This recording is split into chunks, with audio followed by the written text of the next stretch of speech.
Good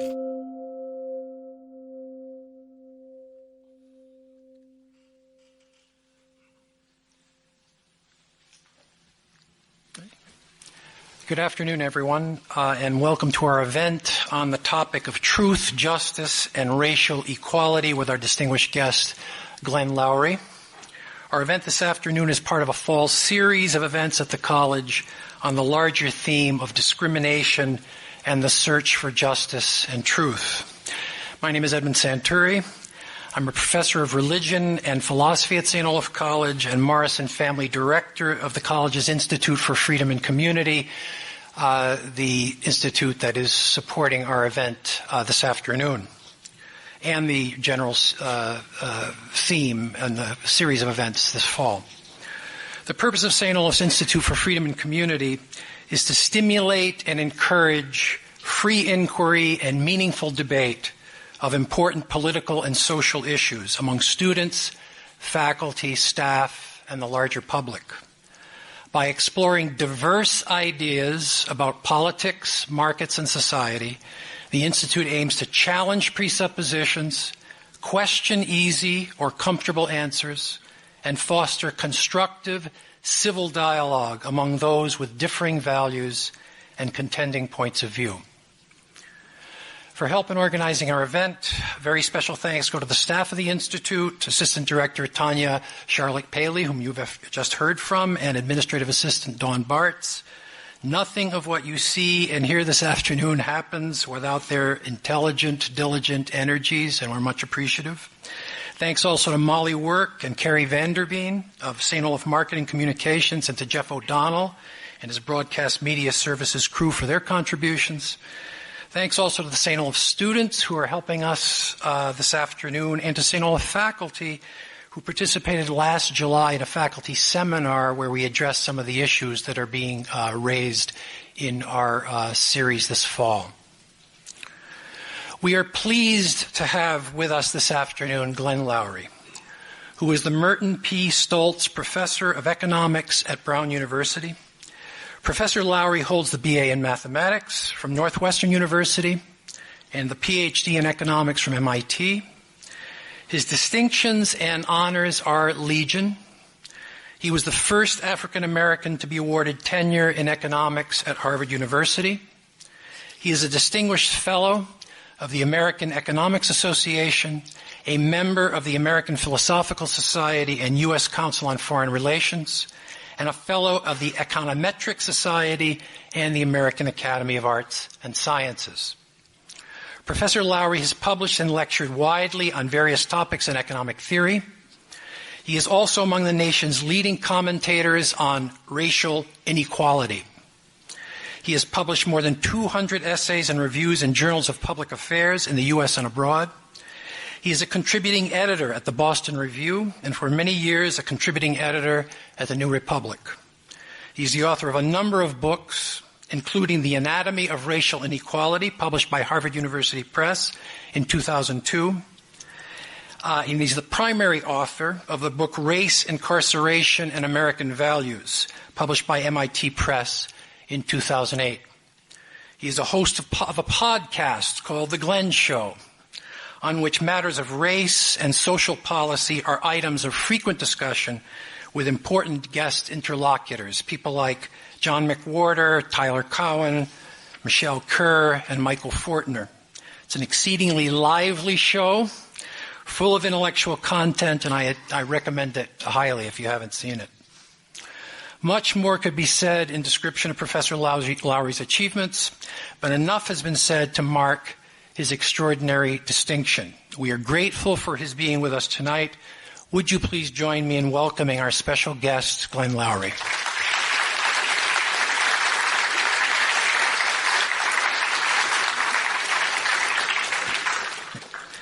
Glenn, a little over a decade ago, a man named Christopher Allen Bracey, who is currently interim dean of George Washington University Law School, published a book entitled Saviors or Sellouts, The Promise and Peril of Black Conservatism, from Booker T. Washington to Condoleezza Rice.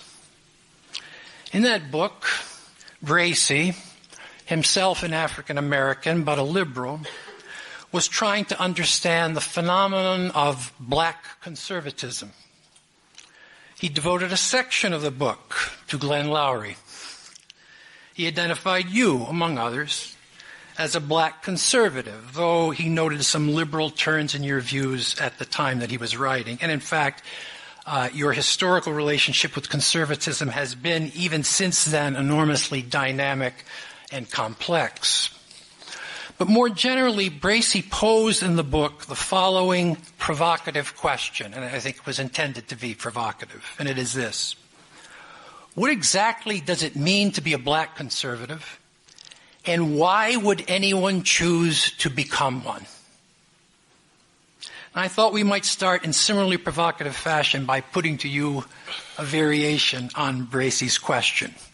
So, with respect to matters of race, racial equality and inequality, the pursuit of justice in racial matters, the pursuit of truth in these matters, what exactly does it mean to be a black conservative, and why would anyone choose to become one? Okay. I think the first part of the question is pretty easy. What it means to be a black conservative. And by the way, I am not confessing to being a black conservative, is that you happen to be black and you are a conservative. This is not complicated. Why would anyone choose to be one is a question that befuddles me. Why not? Are you saying that in virtue of a person being black, or perhaps what you mean is authentically black?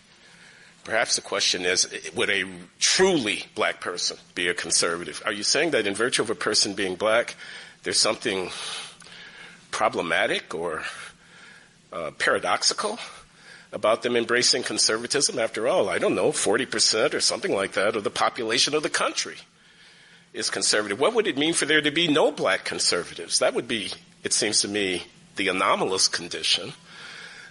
There's a long history of conservative thought amongst African Americans going all the way back. The African American church is conservative, at least on cultural matters, to a very substantial degree, and it's an important cultural thrust, an important stream of African American thinking in the history of black people in the country. Is conservatism the enemy of black people? That sounds to me more like a partisan Democratic Party trope than a defensible socio-political position. Conservatism is intrinsically the enemy of black people. Black people have a vested interest in high taxes, have a vested interest in abortion, in making it not so hard to get across the border and not so hard to deal with people who have illegally crossed the border. These are all, I'm thinking, liberal positions. And the idea that black people somehow, in virtue of being black, should be led to embrace those positions, it befuddles me. So, all right, I haven't really answered you. I've in a way questioned the question, but let me answer the question. If you're sitting, as I was in Chicago in the late 1960s as a young man, watching what was happening in the early years after the Civil Rights Movement, or if you're sitting in Detroit, as I was as a young professor of economics at the University of Michigan, watching what's happening in that city in the mid and the late 1970s, or if you're sitting at the table when they're debating welfare reform in the mid-1990s, watching what's happening to the African-American family and so on, it's entirely possible that you might think,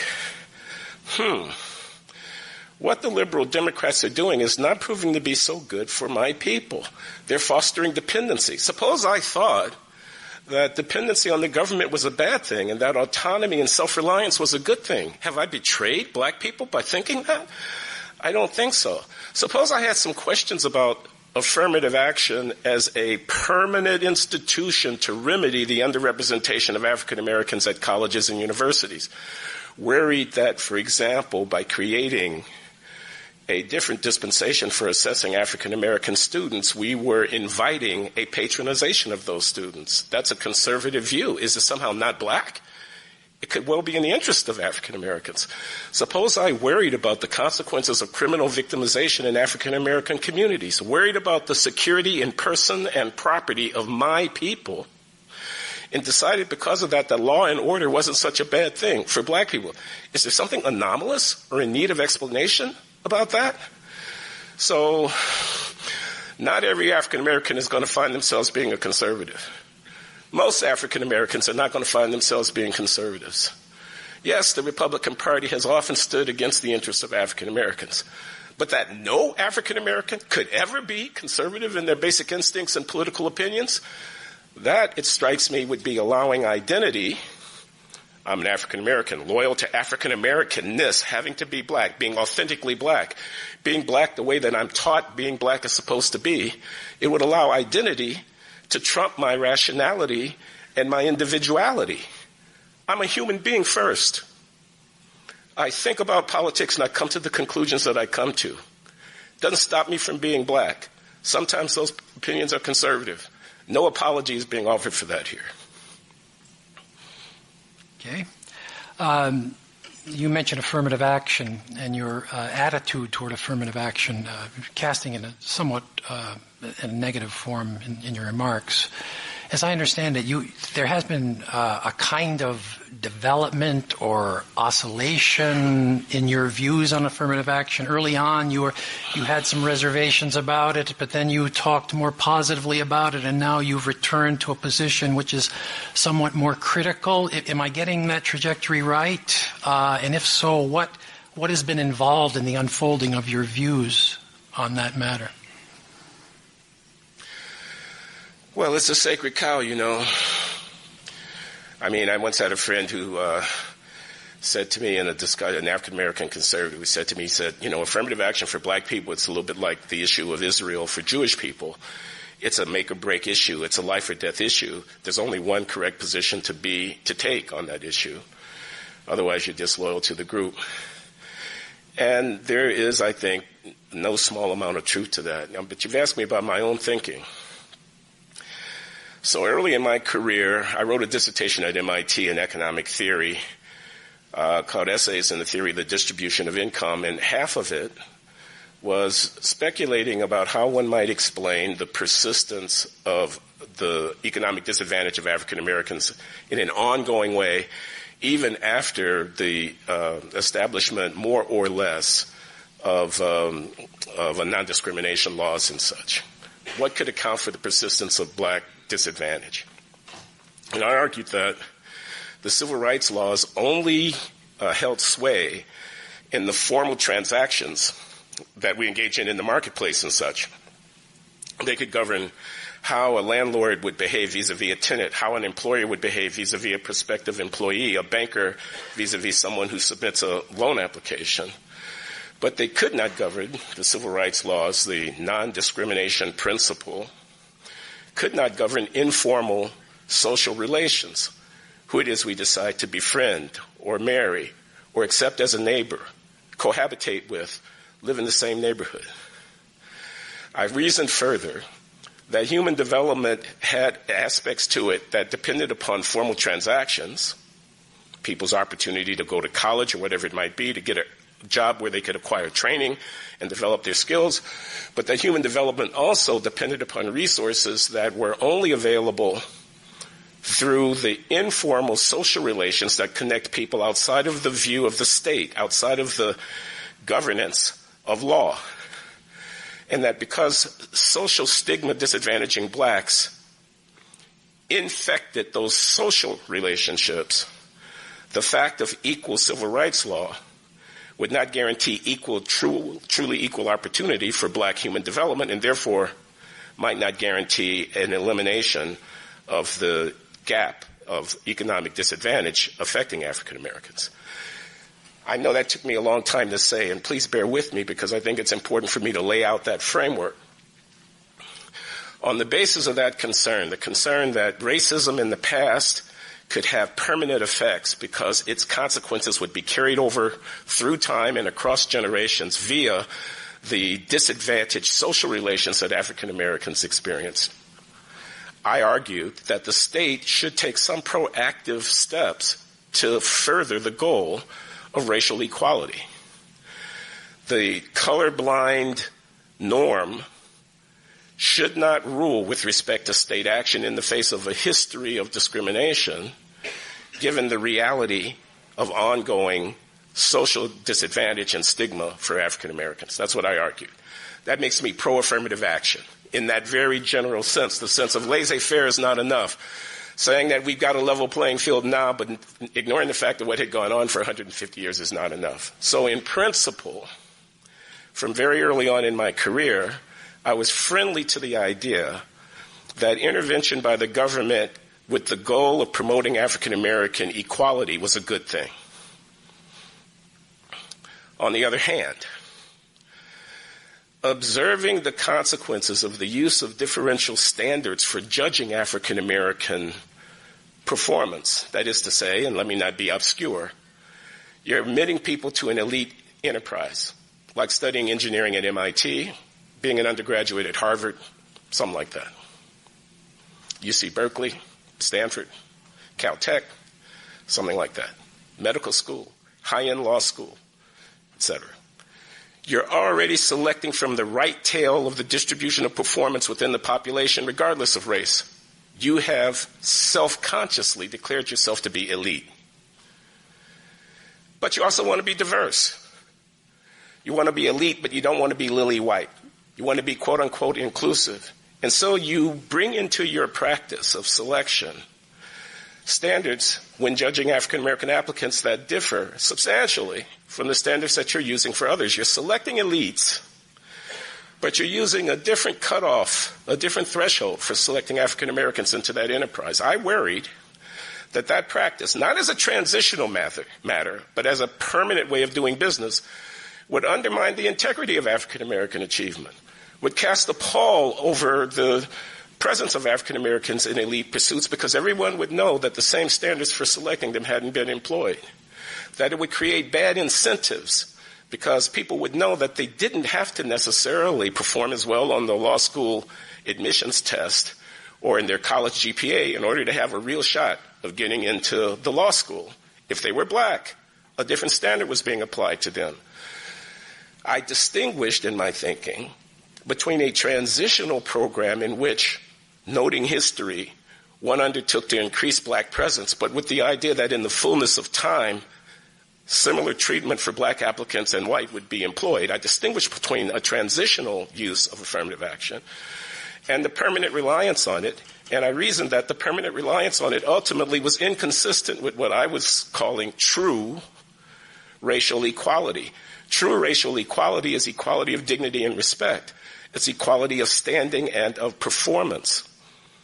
And I reasoned that if the use of test scores to select students was justifiable at all, then the use of different test scores to select black and white students would not be justifiable if the goal in the long run was racial equality. I stand by that. Affirmative action is problematic. So, early in my career, I wanted to recognize that laissez-faire attitudes toward racial equality were not sufficient because history casts a long shadow.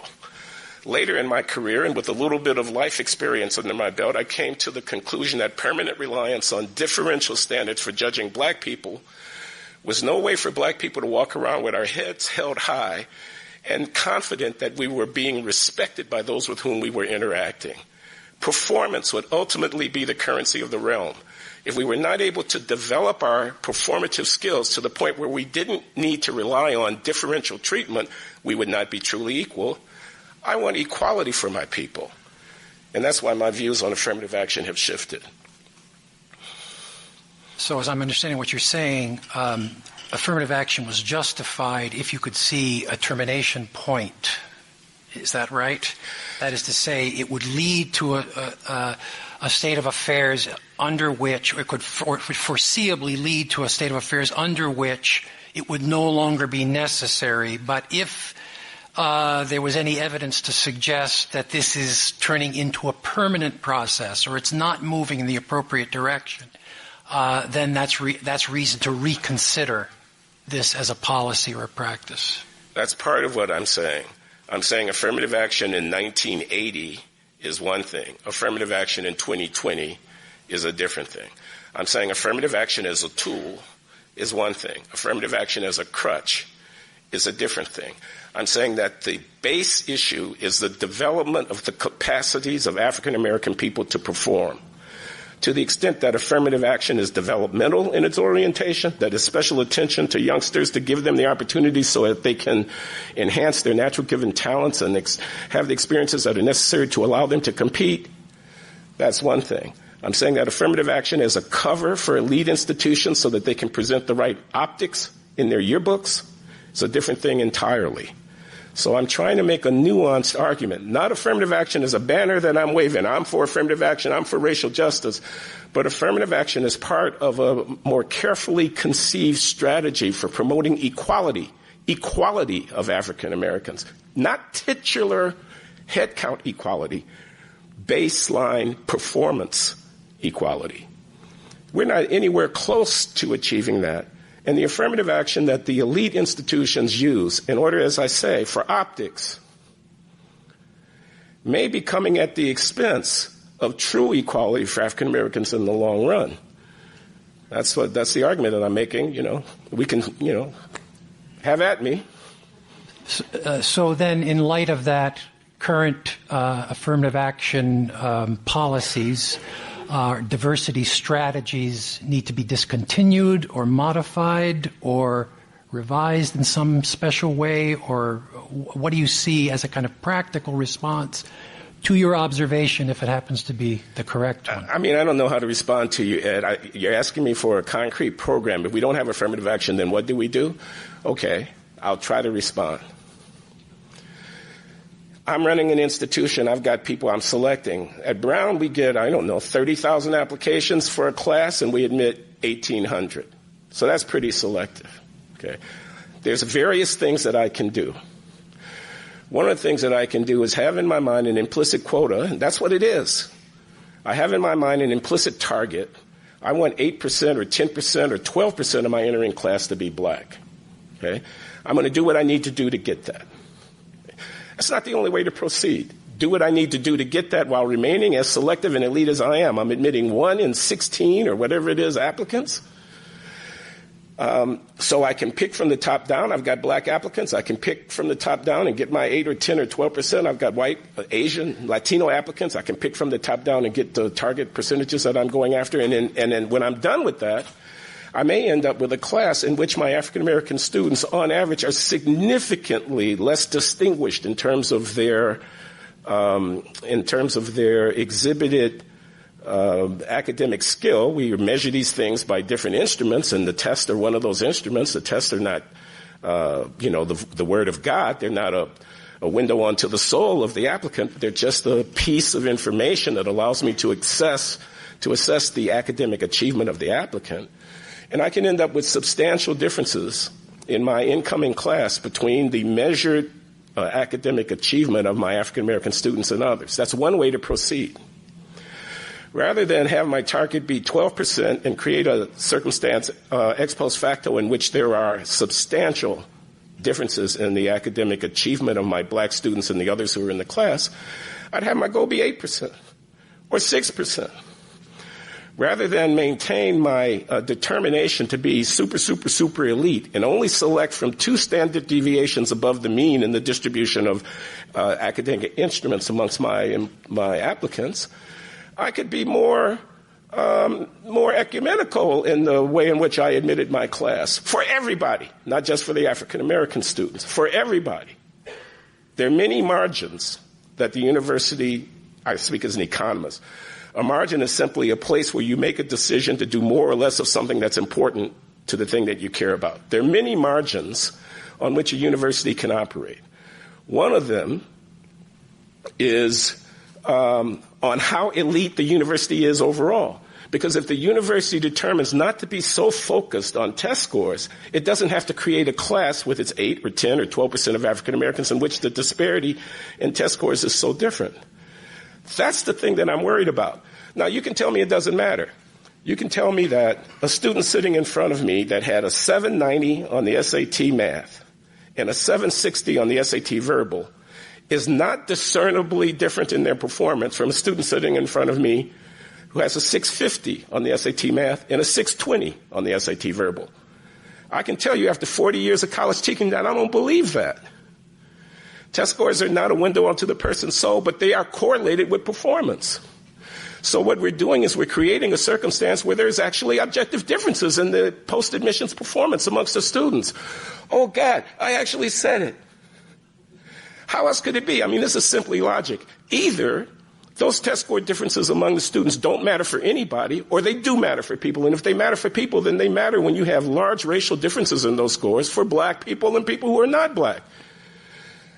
That is not equality. I'm willing to wait for equality, Ed. I'm willing to go with 4% if that's what it takes, 5%, 7%. And I'm willing to be less elite. I'm willing to be less precious, less self-consciously trying to construct a meritocratic outcome in which racial differences in performance are put under the cover. No one wants to talk about it. Lies are perpetrated about it. I want equality for African American people. That means investment. My position is not laissez-faire. My position is not turn my back on the situation. That means putting money into schools. That means programs for developing the skills of youngsters who show promise in high school. That means maybe 5 years or 6 years of undergraduate training to get somebody to the point where they can really compete in the PhD program and they can be admitted, and so on and so forth. I could go down the list. Developmental affirmative action, not preferential affirmative action. I don't know. Did I answer your question? I think so. Okay. Shifting the emphasis a little bit, earlier on you made reference to a kind of change in your view on the category or the value of color blindness. You said that that, you know, when I was young, we were preached that there was kind of deep, intimate connection between justice and blindness, impartiality, abstraction from color, et cetera, and so forth. Now the view is that, at least one view out there that's pretty prominent, is that claims or insistences on color blindness represents a form of blindness in a way, that one needs to attend in very explicit and specific ways to racial identity, and a refusal to see race is in some sense to be blind to certain kinds of political realities. So there's been a major shift, I think, in public attitudes toward that value and concept. Now, I sense in your own trajectory, once again, that there has been a kind of development there, that you started out with a kind of maybe Martin Luther King-like commitment to color blindness, and then you sort of shifted, moved away from that, and now you're wondering whether or not that shift was the appropriate way to go. What's involved in that, if I've got you correctly? Okay, in terms of color blindness, I was against it before I was for it, before I was against it, before I was for it. So in that dissertation that I described, I was against color blindness. I was saying, look, history casts a very long shadow. There's the formal sector where you're going to impose your colorblind norms, but there's the informal sector where nobody is confused about that, and everybody knows what race their mate belongs to, and they're concerned about it. Adoption agencies know that the preference for adopting infants who are in need of parents differs based on the race of the people who are selling eggs for fertility treatment. Know that the buyers of those eggs are concerned about the racial character, et cetera, et cetera. So what do you mean colorblindness? Okay, that's where I was. Then I became a Reagan conservative. In the 1980s, me and Clarence Thomas were buddies. And the catechism was, let's get beyond race. And I bought that. And it was an idealistic position. It was both politically untenable, but I think at the deepest philosophical level it was inadequate, perhaps for reasons that you've hinted at. But, you know, I was swept up in the time, and it was what it was. I'm sure that Bracy, talks about all of this amongst the black conservatives of that era. And I found myself going along with it until we got to 1996, the California ballot proposition 209, when I was involved with a conservative organization that then Justice Thomas was very friendly towards, something called the Center for New Black Leadership. And we were asked to go out to California and join Ward Connerly. No one here will remember who he is, but he was a prominent businessman in California, an African-American who was stridently opposed to affirmative action and who led the campaign for ballot Proposition 209, which was enacted in California and which banned affirmative action in government contracting and in college admissions in that state. He was successful in that campaign, 1996. And we were asked, the Center for New Black Leadership, of which I was the chair, to go out and campaign for it. And I thought about it. I thought about it very hard. On the one hand, I was kind of believing the mantra that we should be a colorblind society. On the other hand, I was also trying to make our organization credible with the African American public more broadly. I was trying to give black people an opportunity to look at black conservatism in a different light. Business development and whatnot, strong family values and whatnot. That's not anathema to black people. And I thought if I went out to California and campaigned openly for ballot Proposition 209, I would destroy my credibility on any other issue with African Americans. And so I demurred, much to the chagrin of my colleagues. I ended up having to resign as chairman of the board of this small organization, small but well-funded, because the rest of the board were just, people were very annoyed with me. Brother Shelby Steele, my friend, said, I thought we agreed. Well, we didn't agree. Justice Thomas in the background, very annoyed at the fact that I wasn't on board for that. But I pulled back. I blinked, if you like. And that was a part of a broader, this is about me and not everybody's going to be interested, but that was a part of a broader evolution in my thinking where I started moving to the left on a number of different issues, culminating in that book, Race, Incarceration, and American Values, 2008, which was a full-throated denunciation of the mass incarceration regime that was so detrimentally affecting the African American population. I was moving left more generally, and so this was a part of it. But for the reasons that I've already given voice to, I was watching what was going on in various institutions in the society through the 90s and into the current century and up to the present day. And I was concerned, for reasons that I've already given voice to, about whether or not the policy of racial preference was consistent with the aspiration of African Americans achieving equal status over the longer run. So I wouldn't take the principled position, even today, that we have to be colorblind. I think that's naive. And I think in the mouths of some people on the right, it's a trope, it's a move. They're really not interested in grappling with the problem of racial equality, and they're looking for cover. And so they repair to this posture, this supposedly idealistic posture, but ignore the reality of race going on in our lives. So I would say that. On the other hand, I do think at the end of the day that African Americans here are Americans, that the biggest challenges that we confront, at least in terms of public policy, require 50% plus one in support in order to be enacted into law. That the poverty that I think characterizes life for white people in, J.D. Vance's Southwest Ohio and Eastern Kentucky, or in trailer parks in Milwaukee that Matthew Desmond describes, I think, brilliantly in his Pulitzer Prize-winning book, Evicted, or whatever, opioid-addicted people who are suffering and whatnot. Many of those people are white people, not just black people. And so I would say at the end of the day, the best way to frame social justice problems in the United States, for political reasons but also for principled reasons, would not be to frame them mainly in terms of race. That's different from a stick-figured colorblindness that says, oh, race is over, let's move on. I don't see color anymore, okay? It's different from that. But it is a kind of principled colorblindness. I wouldn't want to use those terms. I would say transracial humanism. That would be the way that I would put it. I would say equal weight on the lives of all of our citizens. I would say all lives matter. But I would say it not as a rebuke of the social justice warriors who want police to stop shooting young black men. I want them to stop shooting young black men too.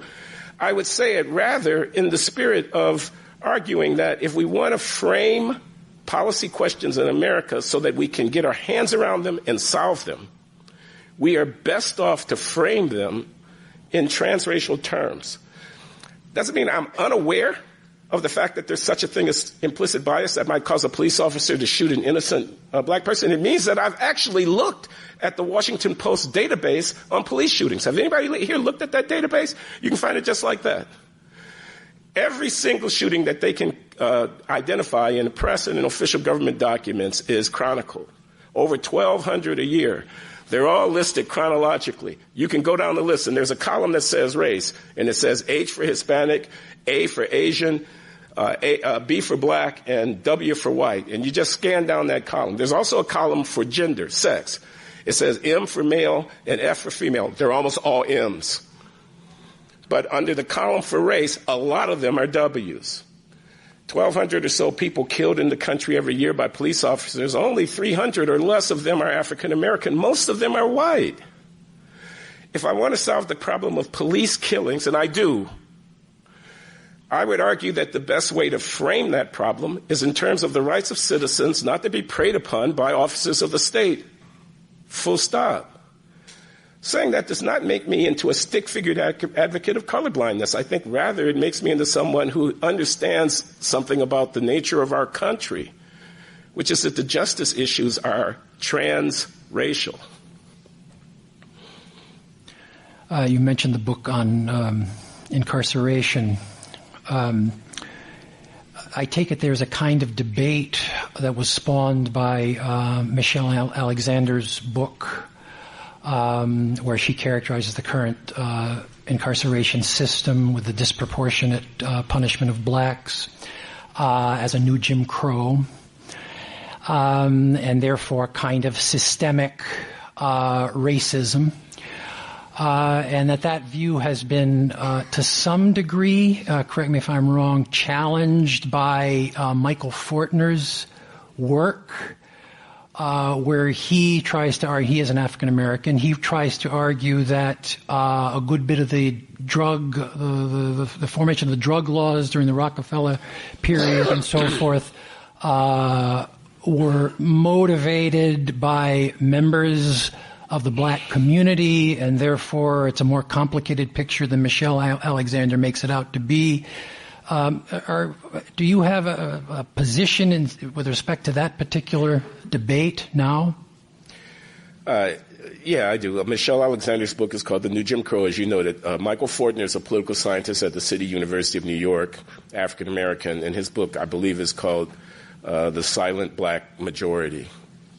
And it is a history of African American reaction to the drug problem in New York in the 70s and 80s and on up to the present day, and the extent to which grassroots revulsion at the consequences of open drug trafficking in black communities ended up leading to support for the draconian Rockefeller drug laws that were enacted in that state. A lot of black people were on Rockefeller's side, and probably those laws would have never been enacted into law if it hadn't been for the support from black communities.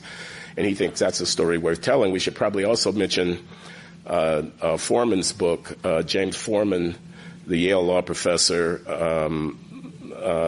Locking Up Our Own, I think is what his book is called, which is a history of similar issues with a different intonation than Fortner, but nevertheless, and Foreman is focused on Washington, D.C.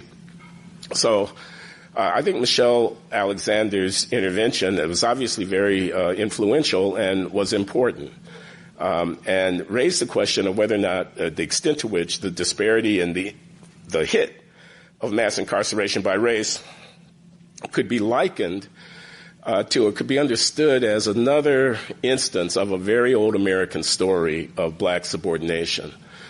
I think it was overly simplistic and a little bit rhetorical, although it was, not without some evidence in an effort to support a view, but I don't think it told the whole story. And I actually think subsequent scholarship, and not only these books that we've mentioned, points out that the story is more complicated than that. For example, Michelle Alexander downplays violence. She argues as if every African American who's locked up is locked up because they were caught with a joint in their pocket and the cops are looking for them to have drugs and are therefore locking them up.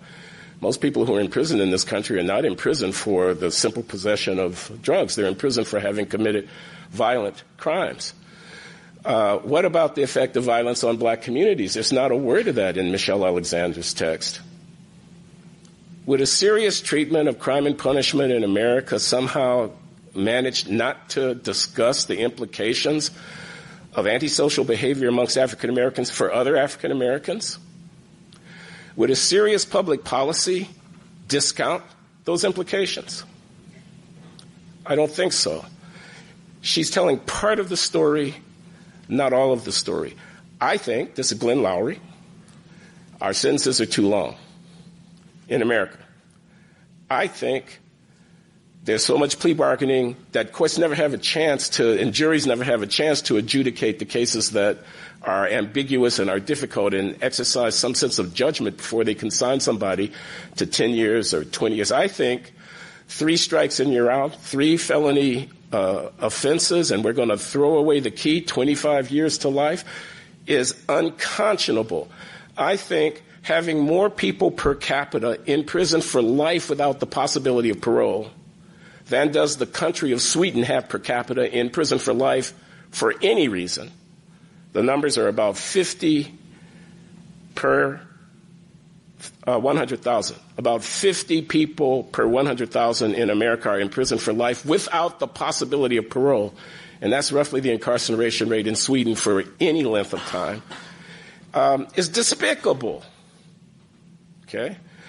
I also think that public order in urban areas where African Americans are concentrated is the first business of local government. I think being carjacked at a gasoline pump at 1 o'clock in the morning by somebody who puts an automatic weapon in my face, nobody should have to live like that. And it's the state's responsibility to see that it's not so. I think gangbangers rolling down the street, settling their beasts by popping their pistols out the window and shooting 6-year-olds who are sitting on their mother's lap is barbarity. And so somewhere between waving the bloody shirt of racism on the one hand and running around calling for lock 'em up and throw away the key on the other is to be found a defensible morally and politically public policy that recognizes the humility of African Americans, both those who offend and those who are preyed upon.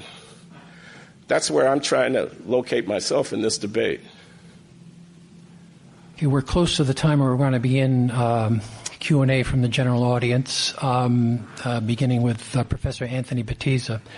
I just want to say one thing before we do that and get your reaction, but it has to be brief. Have I been answering at too great a length? No. I want to be understood, that's all. Yeah. Reparations. Brief. Okay, all right. You all can find on YouTube Paul Salmon, the economics editor at the NewsHour, PBS, did a segment on reparations. He has myself and he has Professor William Darity and Darity's wife, I'm sorry, I don't remember her name now, on. And I'm arguing against, and of course Sandy Darity is arguing for. Darity's professor at Duke University. He and I were in graduate school together at MIT back in the 70s. Why am I against?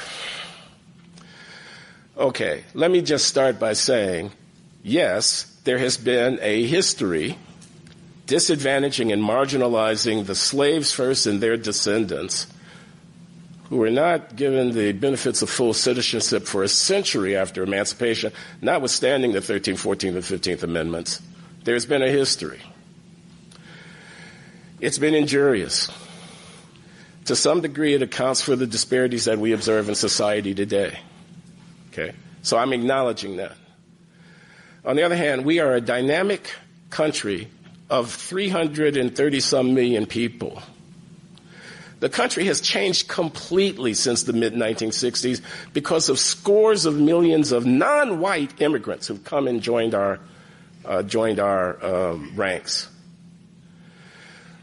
I don't think a federal program, let's just do the arithmetic, 35 million African Americans, and you can put in a number. I'm going to say $50,000. It hardly constitutes adequate compensation for injury, but let me put in $50,000. We're up at near $2 trillion. The budget for Social Security, I'm talking about old age insurance, for the entire country is about $1 trillion. So we're talking about creating a federal program that is on the scale of Social Security in a country that is very diverse, defined as reparation to the descendants of slaves. I'm not going to get into the South Africa-style racial accountancy that would be necessary to administer such a program. I'm simply talking about the political reality of doing it. A, it's not going to happen, and I wouldn't spend my political capital on it. B, it shouldn't happen, because that's not the way I want to think about social policy in my country. But I'm going to add something to that. Let me just say what I just said. It's not going to happen because it's politically infeasible given the nature of the country's political reality. It shouldn't happen because that is no way to spend $1 trillion ministering to the needs of our people. But I want to say something else. Why would I convert the birthright moral currency of having descended from slaves and been affected by that into a chit that could be discharged across a bargaining table? Because once those reparations are paid, game over. Once those reparations are paid, don't be coming around here telling me about fatherless children or schools that don't work or high incarceration rates or whatever it might be, because you hope people have been paid. In other words, what I'm saying is, in my view, the right way to deal with the consequences of slavery is to create a compact of social obligation amongst our people such that those who suffer are ministered to regardless of their race. That's what I think is the right way to do it. I say commodifying my suffering and bargaining with the rest of the country over y'all owe me, will lead to one thing, the discharge of the obligation. At best, it'll lead to the discharge of the obligation. Now, if you think checks raining down on African Americans, and I know what people are going to say, we're not just talking about checks, we're talking about investing in institutions and so forth and so on. You're going to invest in institutions for black people? You're going to invest in health for black people? You're going to invest in America, in education for black people?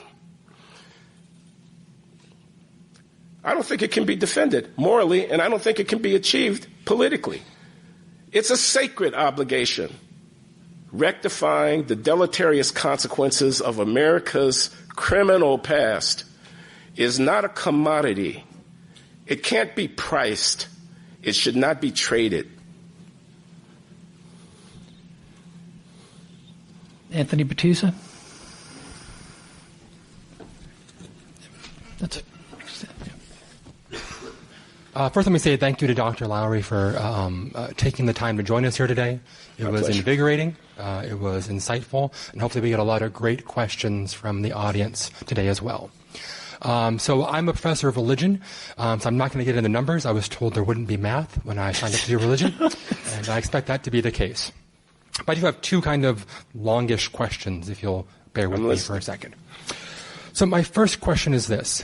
I want to recognize and applaud the way in which you describe concerns about tests for authenticity being a real black or a true black person as a black conservative. And recognize this comes from both a place of personal concern and reality in the political social situation we find ourselves in.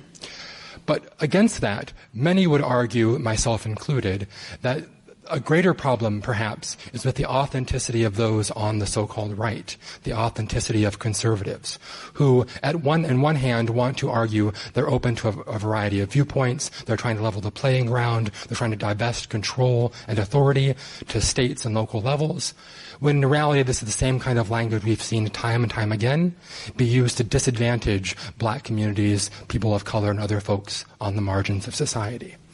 So my question to you then is, to what extent does your attempt to offer more nuance and complexity by counting yourself as a kind of black conservative only feed into the kind of narratives and exploitation that you yourself want to undermine in some way or some level? Put it differently, while you're afraid of liberals tokenizing black folks, to what extent are conservative arguments just tokenizing you and others?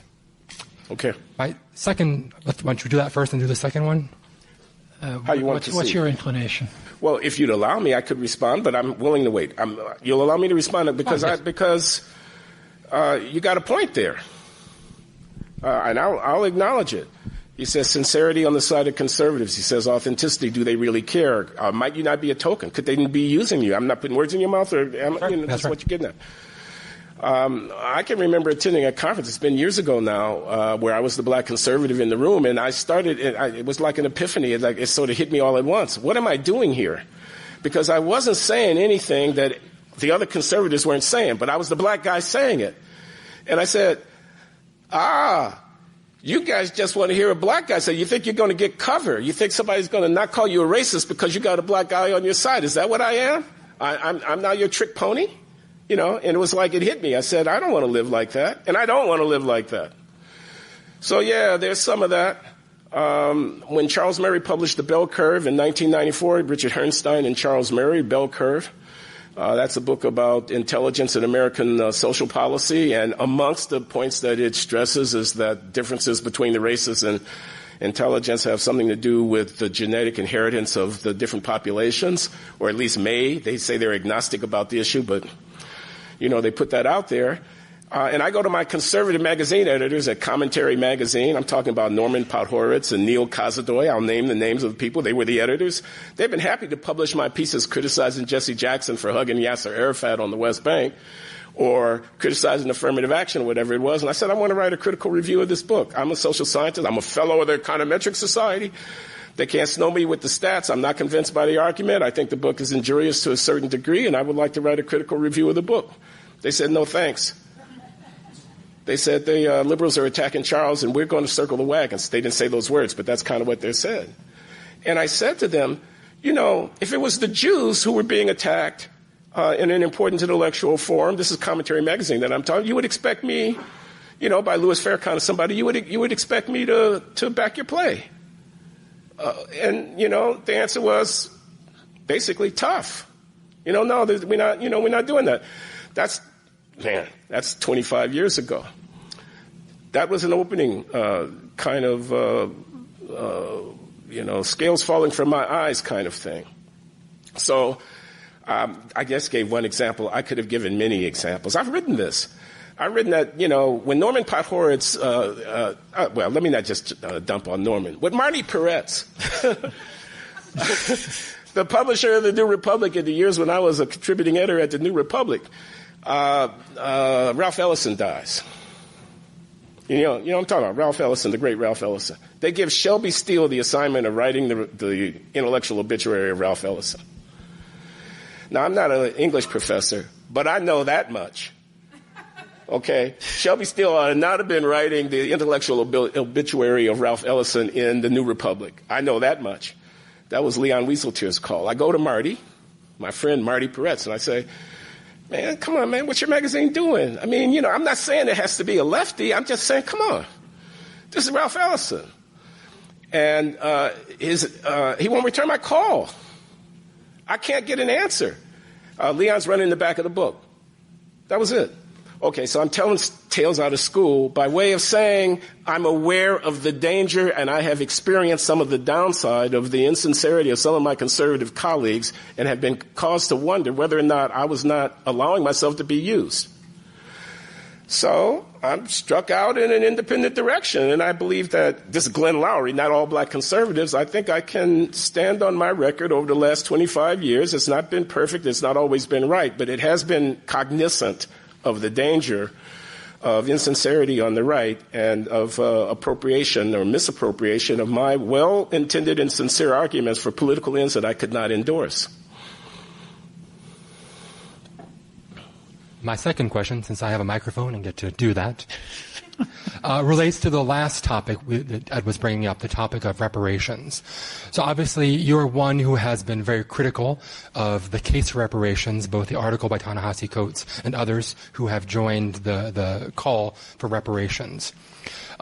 But it seems to me that your criticism of reparations, at least as we've heard it tonight, seems rather reductive and misses the heart of what Coates and others are arguing. You describe it as chits, as simple payouts and cash.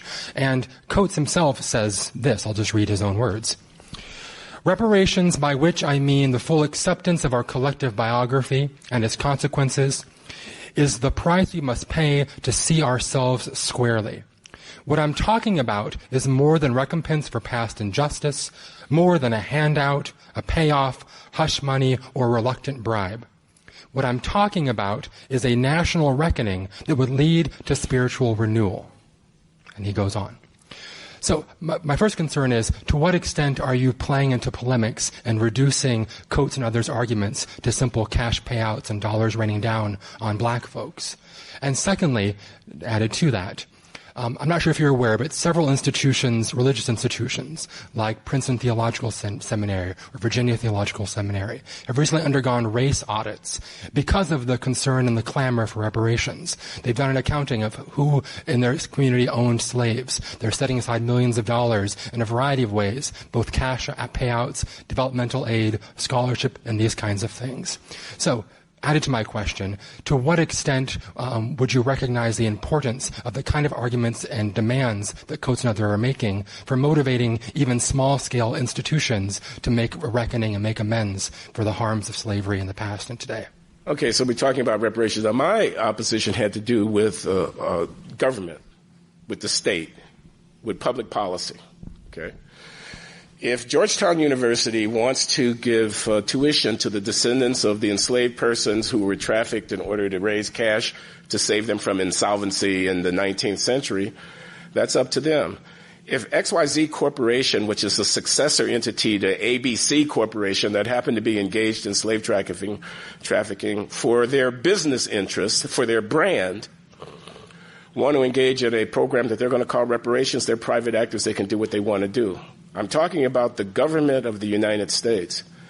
Now, if the policy was limited to what Ta-Nehisi Coates says he's talking about, a recognition and a coming to terms with and a spiritual whatnot, then he's not talking about reparations as I understand it. I mean, we're using the same words, but we mean some things entirely different.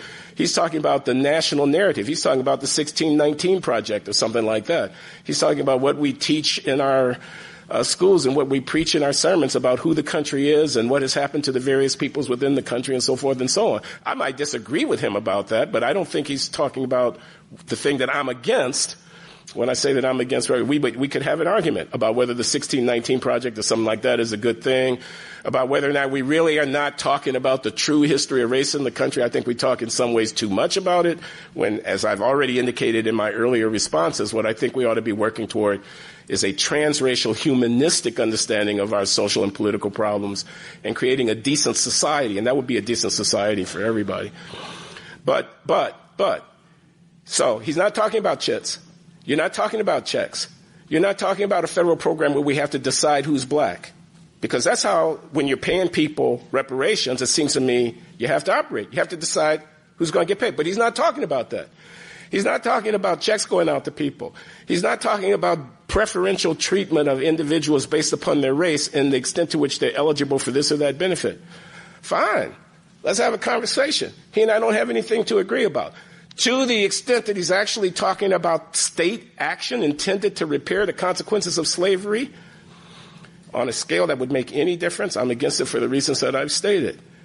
A, I think it is the wrong way to frame questions of justice in the country, especially on a scale such as what would be required to make a difference.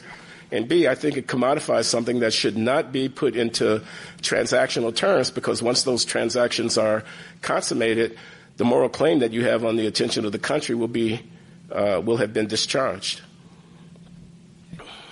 Okay, now questions from the general audience. Please wait till you get a mic.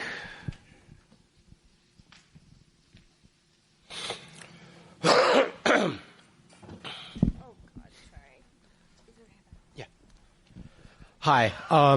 Earlier on, you postulated that informal social relations hold a large role in perpetuating racial inequity. As a white person, I can see this. I see both subconscious racism in myself and in almost everyone I know, as embarrassing and uncomfortable as that is. Do you not believe that without the mechanism of affirmative action, this kind of subconscious racism, both in its overt and, again, in its subconscious forms, could potentially lead to racism in the admissions process? Essentially, beyond just giving black students an advantage statistically, is affirmative action not a bulwark against the subconscious racism of admissions officers? Thank you. affirmative action a bulwark against subconscious racism by admissions officers. Is that what you said? Okay. So if I were teaching a class on affirmative action, one of the first distinctions that I would try to draw to the students' attention is a distinction between affirmative action as an instrument of anti-discrimination policy. And if you look at the history of affirmative action, this was an important part of what was going on. Because if I say, don't discriminate against African American applicants, but if I don't see every single transaction that the firm engages in, I end up as an enforcement agent necessarily in the business of comparing the rate of employment of African Americans in the firm to the availability of African Americans to be employed in the market. And if there's a numerical disparity of a sufficient size, I have to conclude indirectly that the firm must be engaging in discrimination. And therefore my remedy may be, don't let your hiring rate amongst African Americans fall too far below the availability of African Americans to be hired. Otherwise, we're going to sanction you for discrimination. A lot of people would call that affirmative action. That kind of affirmative action, in my opinion, doesn't raise the questions that I was concerned about. It's an instrument of anti-discrimination policy. I might think that private employers in this or that industry in this or that city are susceptible to engaging in discrimination against African American applicants for employment and therefore want to use that kind of affirmative action. As an empirical matter, and I could be wrong about this, but I don't believe that admissions committees at selective universities in the United States are of the character that they would engage in discrimination. What would we mean by subconscious racism of admissions officers? Oh, I see he's black, or I think he might be black because he's applying from an address in a zip code where most of the people are black. Let's not admit him, even though his scores are similar to someone else. I don't think that's actually happening. I don't think admissions committees in colleges are racially biased in that way. I might think police officers are racially biased in that way. I might think that district attorneys who are bringing cases to prosecute, plea bargaining them and discharging and whatnot, and using their discretion in various ways are racially biased in that way. Where I have a strong a priori suspicion of racial bias, I will want to rely on some quantitative assessment of the performance of the institution relative to some guideline or bar. And if you want to call that affirmative action, that would be a kind of affirmative action that I'm okay with. But using different standards for judging the performance of people, that's actually not implicit bias or explicit bias by an admissions committee against African Americans. That's explicit bias in favor of African Americans, and that's what I've been raising a question about. Am I being responsive to you? Because you can ask a follow-up. Sure. I just wanted to sort of clarify. When I was talking about subconscious bias, I'm not talking about an admissions officer saying, oh, I think this applicant is an African American, I'm not going to accept them. It's more, I mean, obviously I have not worked in admissions, I haven't worked in a university setting, but when you're dealing with a large pool of applicants, most of whom are very, very, very qualified, especially at these elite universities, you have to make very fine-tuned distinctions from what I understand. And I think at a subconscious level, you can't make an objectively correct decision at a lot of instances. And I think it's possible that at a very subconscious level, there might be connotations in white admissions officers, again, based perhaps on the name or the address of the person, where in the very back of their head, that might lead them to be slightly less likely to admit a student they perceive to be African American, not through any kind of conscious volition or any desire to be racist, but just through the simple fact that we are prejudiced human beings living in a prejudiced society. Okay, let me amplify my response to you then, because I might think the following. I might think an admissions committee has reified certain instruments of measurement beyond the extent to which they are, reliable predictors of who's going to be a good student. So, for example, they may simply look at the SAT and not look at anything else. They may give a weight to the essay that discounts the extent to which I can learn how interesting and potentially creative a person is from the way in which they've produced their essay. They may not attend to the letter, the long moving letter of recommendation that comes from a guidance counselor or a high school teacher because they're just looking at the numbers. When we are admitting people to the PhD program in economics at my university, that's one of my main beasts with my colleagues. They're just looking at the GREQ. And if it's not weighing the right tail, they want to say no to the student. I'm looking at the paper that the student submitted, which was their undergraduate research paper, and I'm saying this is really an interesting and creative person. I'm not talking about race now. I'm just talking about how do you assess. If I thought admissions committees were overly emphasizing certain narrow measures of performance, and as a consequence, African Americans were excluded, I might want to urge upon the admissions committee a reconsideration of what they're doing. The African American exclusion might be, if you will, the miner's canary, the kind of early signal of something that was askew in the larger evaluation process and that needed to be addressed. But I would be doing that in the service of making the evaluation process more effective at selecting people who could perform, including people who were not black. I wouldn't be doing it merely to increase the number of blacks who were in my ranks, although the consequence of me having done so could well be to increase the number of black people who are in my ranks.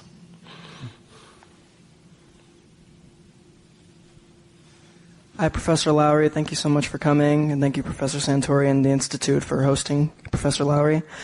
So I had two quick questions. First of all, you differentiated what you called baseline equality from the sort of optical equality that universities and colleges try to use when admitting certain students who might be a couple standard deviations below on standardized test scores. How exactly would you define baseline equality? What do you mean by baseline equality? If you want to answer that first, or I can move on to my second question. You want me to answer? Sure. Okay, so what I was getting at was, and maybe it's a little, ungenerous to my friends in university administration. I was getting at the idea that they're concerned about covering their rears with respect to the university's image in an environment in which there's a lot of social pressure to embrace inclusion and diversity as a goal of the institution. And so they can't have a photograph on the cover of the college magazine of the class of 2023 or whatever it is that doesn't have enough black faces in it. If they have a photograph on there like that, they're going to get flack and more, and they're going to hurt their lungs. And the president of the university is going to have a hard time moving up to being the president of a much bigger university because his or her brand is going to be undermined. So they're concerned about optics, and I was being perhaps a little bit cynical in saying their concern about optics might come at the expense of what I'm calling baseline equality. What do I mean by baseline? Well, let's not talk about college admissions for a minute. Let's talk about the general educational attainment of American students more broadly. There's something called the National Assessment of Educational Progress, which is a examination administered by the Department of Education on a national basis. This is numbers now, this is statistics, but I'm not going to go into it very deeply. Just to say they give this test to 4th grade, 8th grade, and 12th graders, and they try to measure the acuity of the student in terms of their mastery over the relevant material in reading and mathematics at each of those 3 stages, and they report the results and they break them down by race.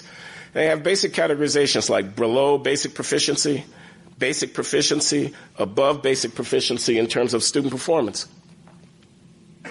You look over a series of years at African American youngsters and where they come out on the NAEP, the National Assessment of Educational Progress, and you'll find 25, 30, 40% of black youngsters, depending on the year of the grade, testing below basic proficiency in mathematics and reading. You'll find very, very few at an advanced level. This is a nationally administered measurement of what the kids know. That's the baseline inequality that I want to address. If we're not producing youngsters who are more effectively realizing their human potential, we're not going to be equal. And we can jigger the roster at a few places where the spotlight is shining, but we won't have achieved equality. So that's the kind of thing I'm talking about. Now, you might say it's not Harvard's job to solve America's problem, and that's true. Harvard has its own job to do. They're only one little small part of a much bigger picture. But I'm a public intellectual addressing myself to the broad questions that are confronting society, and I just want to put the emphasis in the places where I think it deserves to be put. Sure. That actually leads me to a second question. So I grew up on the south side of Chicago, a product of CPS schools, and I noticed that certain neighborhood schools are just funded so much better and given so much more attention than other schools. Do you think that public policy ought to address these schools in a different way? What's your grasp on how these schools are operating as an economist? Yeah, I do. I think there's a debate about how much funding is the critical issue relative to other things, okay? But let's just talk about funding. My position would be that the principle, so a lot of state constitutions have this provision in them that says that the funding available to schools should be equalized when schools are based on local property taxes, their budgets, and the communities differ in the value of property and hence differ in the resources that are available. That's substantial, and the states commit themselves to rectifying that variation across communities and the resources by adjusting the amount of state transfer for education to the local district to try to equalize. And the goal is equal expenditures per pupil across the districts. So a district in Chicago, let's say, which might not have as much money, and a district in a wealthy suburb, Highland Park or something like that, they're trying to equalize. I would say that's not good enough.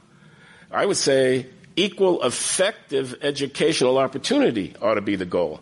If I have a school located across the street from a housing project with troubled families and a lot of disorder and low income and poverty and so forth and so on, it may cost twice as much per student to provide those kids with the same opportunity as would be someplace else. Schools can't fully compensate for what's not going on at the home, but they can certainly partially compensate for that. So yeah, differences in school funding would certainly attract my attention if I were the czar in control of trying to produce more equality of opportunity, although I don't think it would be sufficient. I think if we're talking about schools, we have to talk about the extent to which, teacher performance is effective. I mean, I know this is really very controversial. We have to talk about the extent to which parents are engaged. We have to find instruments that hold schools accountable for delivering services to their youngsters. And as I say, this is controversial, and I don't mean to provoke unduly, but I don't think money is the only thing that we need to pay attention to. Thank you. Yeah. This lady here is one of them.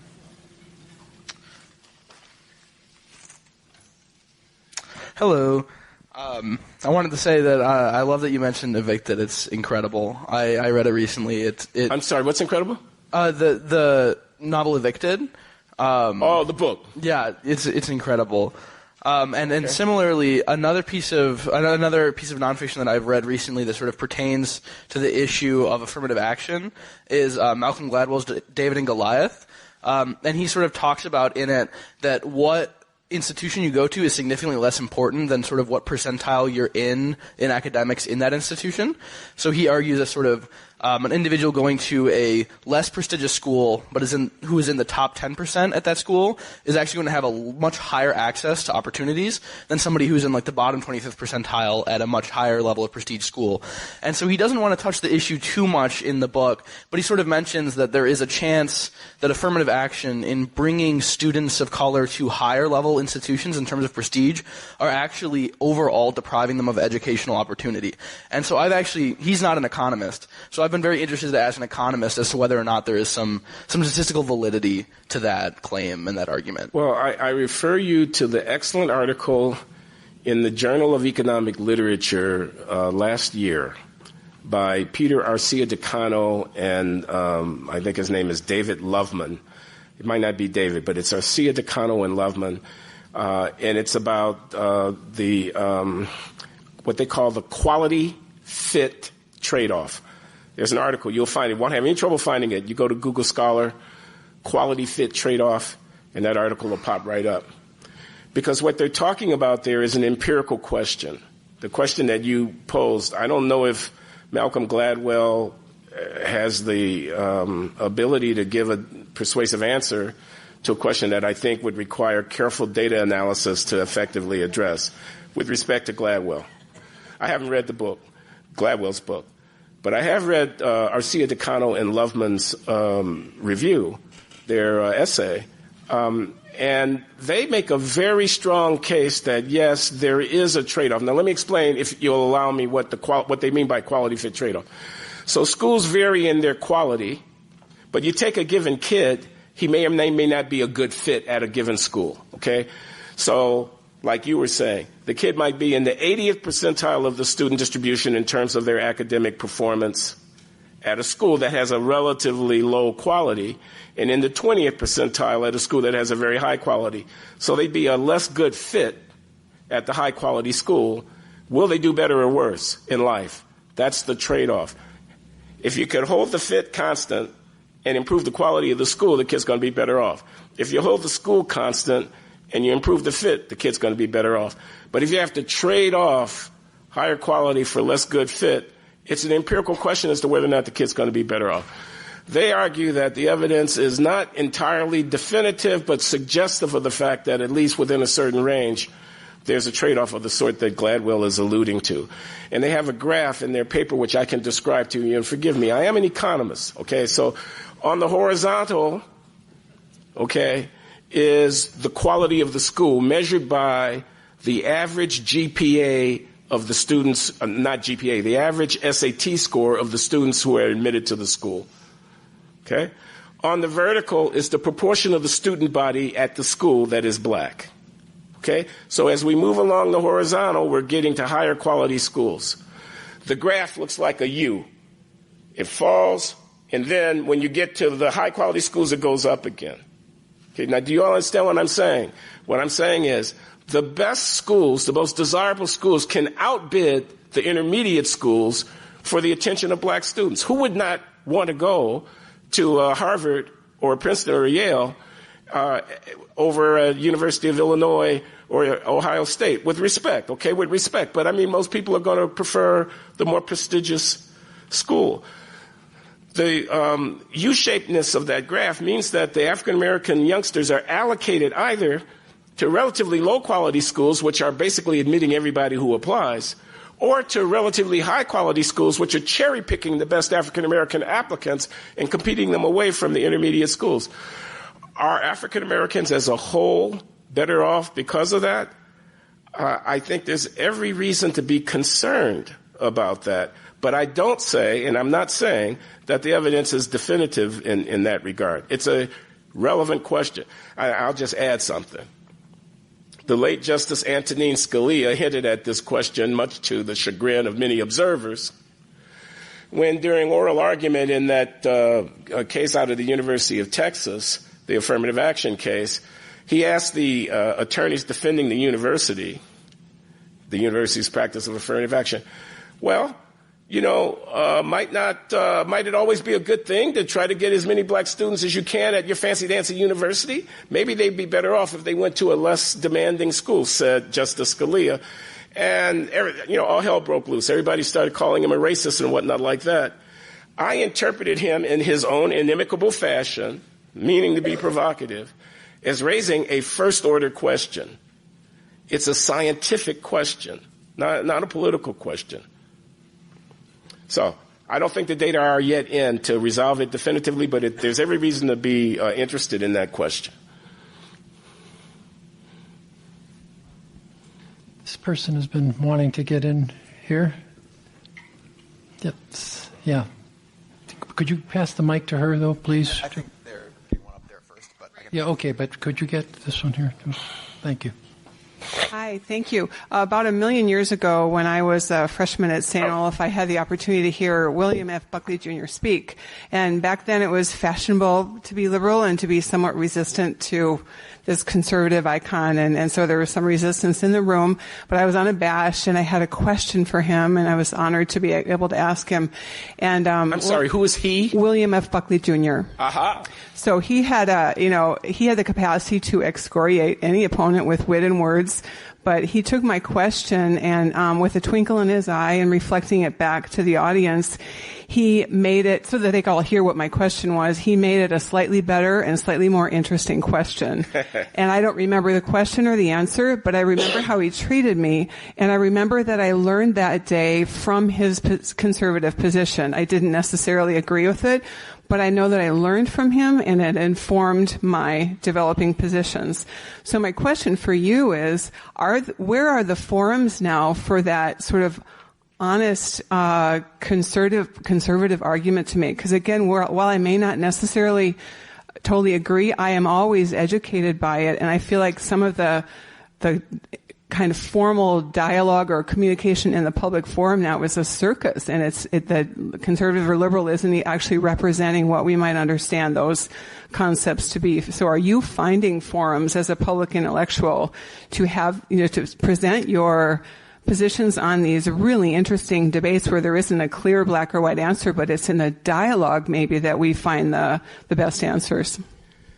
Yeah, sadly, I think those forums are relatively few. I like to think I'm contributing a little bit in my own podcast and trying to create such a forum in my own little small corner of the universe. Of course, I'm no Bill Buckley.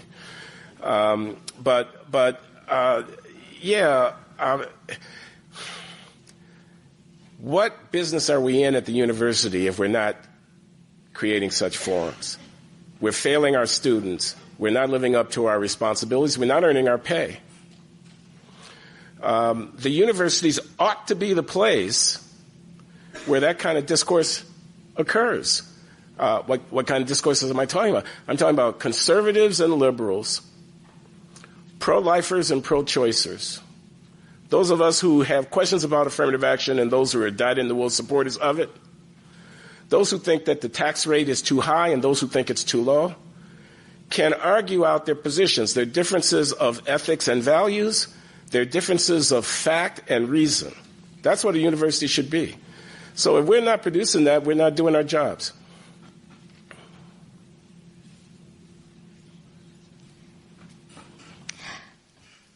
I wonder if the term white is itself colorblind. I don't know of any Caucasian person who's anything but a shade of beige. And I wonder if it would help to disempower privilege and undermine inequality if we abandoned the term white and simply used the word either Caucasian or beige. I'm sorry, but I could not hear the last of what you were saying. You want us to abandon the term white. That I did hear.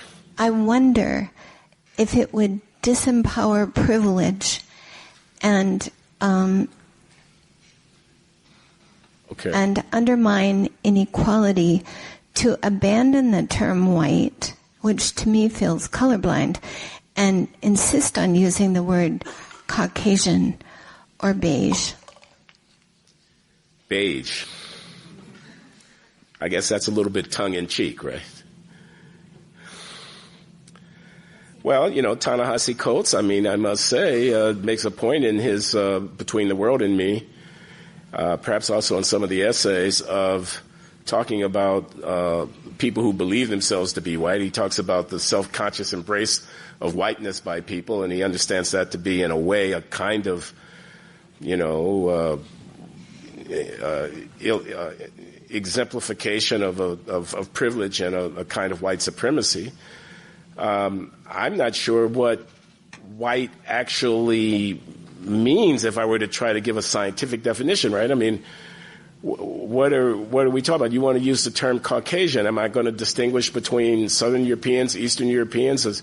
Are Jews white? What about Spaniards? Things like that. But I don't think the issue here is linguistic. Okay. I could turn a question back to you. Do you want us to be colorblind then? If people stop calling themselves white, should others stop calling themselves black and use Negroid instead? maybe I'm not fully understanding. Maybe I'm not fully understanding the question. Changing the words that we use is not going to change power dynamics. It's not going to change the distribution of wealth and so on. I prefer human being myself. Yes, by all means. I think that white implies purity, that some Caucasians assume.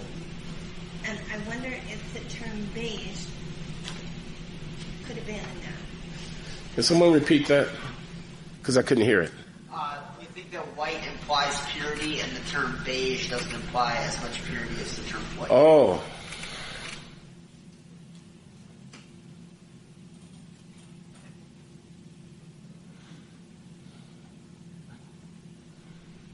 Okay.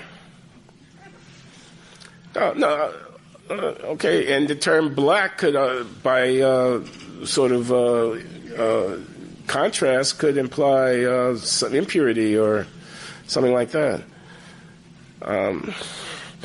Good luck with that. I mean, unfortunately, we don't get to reverse social conventions and linguistic conventions by fiat. I mean, it's a hard thing. On the other hand, the history of African Americans and our self-designation has gone through some interesting phases. You know, African American, Afro American, black, Negro, colored, etc.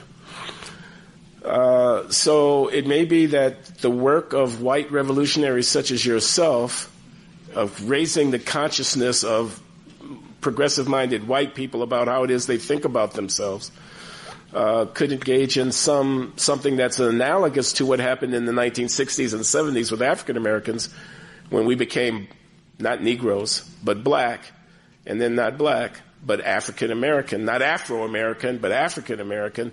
That was all a dynamic amongst African Americans about self-understanding. It may be that someone needs to lead a similar conversation of that sort amongst, quote-unquote, white people, or as Ta-Nehisi would have it, people who mistakenly understand themselves to be white. I don't see why that can't happen, but that's not my business. First of all, thank you so much for coming, Professor Loury. The mic is not on, or you need to talk louder. Okay, there you go. Okay, first of all, thank you so much for coming. I really enjoyed hearing you speak. My question is short, and it's just I'm curious as to what's your take on equality of outcome. Inequality of outcome? Equality of outcome. Equality of outcome as a standard, not equality of opportunity? Yes. Okay. It's a bad idea, in my opinion. We're talking race here today, so I assume you mean racial equality of outcome as the goal. And I don't see any reason why. Let's talk about those white people that the lady a minute ago was talking about. We got Italians, we got Poles, we got Irish, we got Jews, we got et cetera, okay? There's nothing close to equality of outcome between those groups. Thomas Sowell, the infamous but I think apt conservative economist at the Hoover Institution, has made a living out of pointing this out.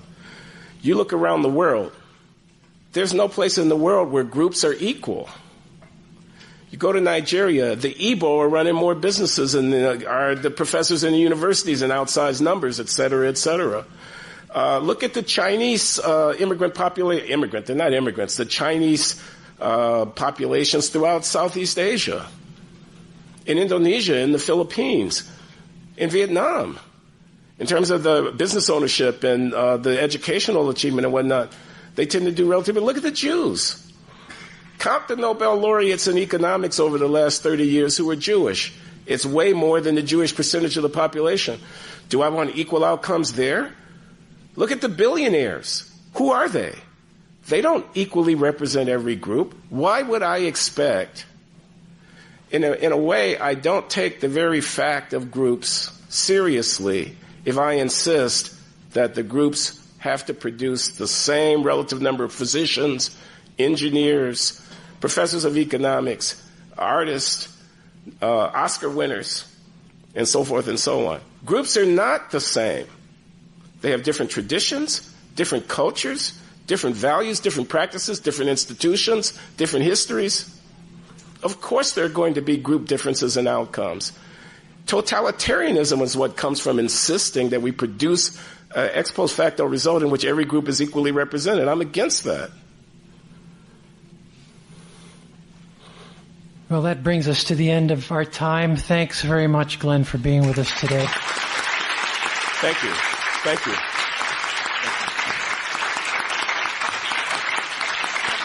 Thank you very much. And thank you all for being with us this afternoon. Keep an eye peeled for other Institute events this fall. Thank you.